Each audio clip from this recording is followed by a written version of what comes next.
Hello everyone and welcome to our second Nuclei channel. So welcome to this C++ series. So in this video I am actually going to talk about what are the things that we have covered in C++ or also what are the things that I have learned up until now. That means this video is going to be about sharing my roadmap, that how the structure is there which I am following for my C++ learning. What are the things that I have covered and what are the things that are pending right now. So without wasting any time, let's get into it. So for that, let me share my screen. So you can see. So as you can see, my screen is visible with the title that is complete C++ learning flow with levels. So we have three level marker actually. So first is beginner. As you can see, the green color represent that. The next is actually intermediate yellow color. So beginner have core concept for the beginners. Intermediate have memory, pointers, OOPs, dynamic programming, and the last is STL, template files and other things. So why I think of that right now? Because while learning a pointer, I just an idea stuck to my mind that maybe if I should follow the structured roadmap in learning, it might help me and anyone in the journey learning how to, you can say, learn by themselves. Because the main problem in learning by yourself is that you have no structure and don't know what things to start and how to progress with that. So that's why, keeping that in mind, I have created this, you can say, HTML file. And for that, let's see.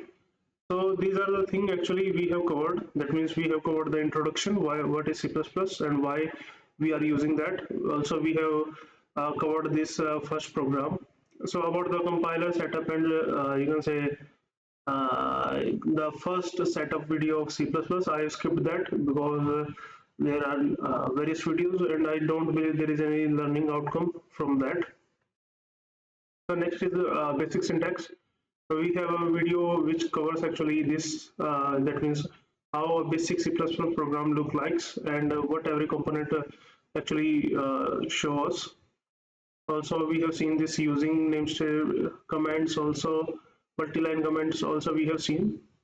So up until the, you can say, this 4, we have just wrap up everything. And about the 4, we have almost covered everything, but the thing that is left is all these three, which are constants, size of operator, and typecasting. So these are the three things that is actually pending from my learning. Basically, basic level of typecasting, actually I have covered that. But these constants and this size of operator is actually not quite covered. So I'm going to target that now. The operators and the control flow statement, we have definitely covered that, and we also have projects on these two. We also have declared a function, created a function definition, how to call that, return type, parameters, arguments. So these are all the things that we have covered by ourselves.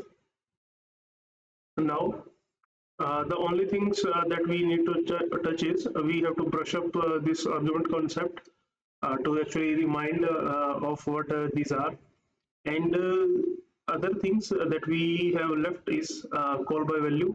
And this is the thing that I get to know while generating this, you can say, structured format. So you can see, you can say that the thing is, I have generated this, you can say, chart from ChatGPT with prompt. So it's not like it is generated by me. Yeah, but it has been verified and edited by me. That means I have edited the content in this. So let me quickly convert this. And now also at the last, we are also pending with the strings. So to summarize, for the beginner level, we are pending with pending with. First is we are actually pending with this constant size of operator and some advanced typecasting. That means constant size of operator. Actually, I am writing this on my notebook, so please bear with it. Operator and typecasting advanced actually in bracket ADV. So these are the concepts that we have left in the variables and data types. The next thing is we are actually that we don't know, or you can say left without any, you can say certain knowledge of how to proceed with things, is arguments and call by value.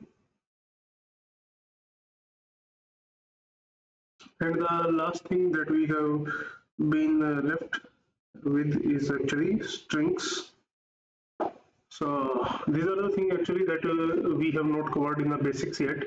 So the next part is the pointers. So we have actually seen the basic pointers, or also basics of pointer. We have also seen this pointer arithmetic arrays, and we also have seen this pointer to pointer. So about the pointers, we only left with the null pointer and some you can say learning about more about this pointers.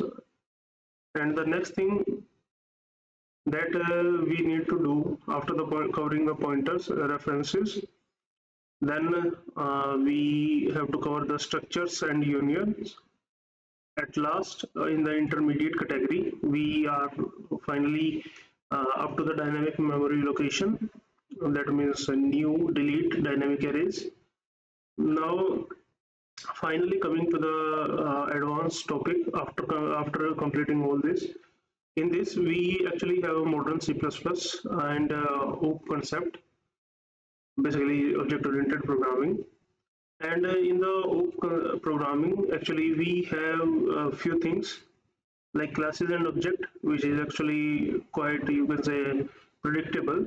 The next is constructor and destructors. We also have to run about that. What are these? Then, of course, the concept, encapsulation, abstraction, inheritance, and polymorphism. And the next thing is file handling. That means how we can create files, read files, write into files, and also how to read multiple file types. So these are the things that we have to learn actually. And at the you can say then the next comes is template, that how we create templates for functions and classes, after which we have to see that how to catch, right, how to catch an exception and how to deal with it. Now at the last of all of it, that means the last thing that we are going to cover is that STL library, which is known as standard template library, which contain different container data types like vector, list, map, set, also iterators, and we are also going to learn about some algorithm, which is sort and find and count. So basically to summarize this, this is actually going to be like data structure and algo part. This is what it is going to be. And also about the project summary. So for the beginner level project, we have actually covered 3 projects. First is the basic simple calculator using C++. Then we have ATM, console-based ATM, you can say it, machine. And the last thing that we have, last time we have covered is the statistical analysis tool using C++, in which we haven't used any inbuilt function and just use the custom defined function by ourselves.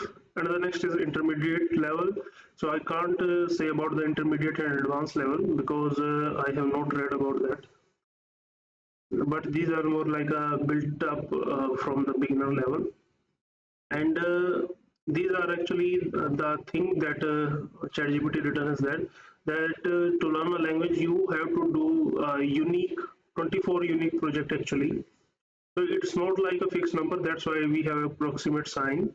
So that means to learn the concept more, you can say at the expert level, you have to do some hands-on, and minimum level of hands-on required for this language is actually these 10 to 12 projects for beginner, 8 to 10 for intermediate, and 6 to 8 for advanced.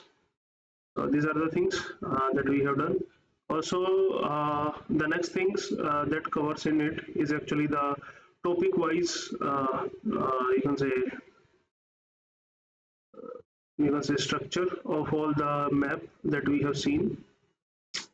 So that's all for the video, and I hope you found this video really informative. And if you recommend some changes in this learning roadmap, that if I have to move things up and down, you can say skip the unnecessary things that are not in practice right now, but maybe I just learn about them in theory only. So these are the feedbacks that is quite you can say useful for me, and it is going to be really beneficial for my learning journey. So I hope you will share them back through comments. So that's all for today, and thank you for watching our video. And I hope this is more like a learning video. So thank you. Let's meet in the next video.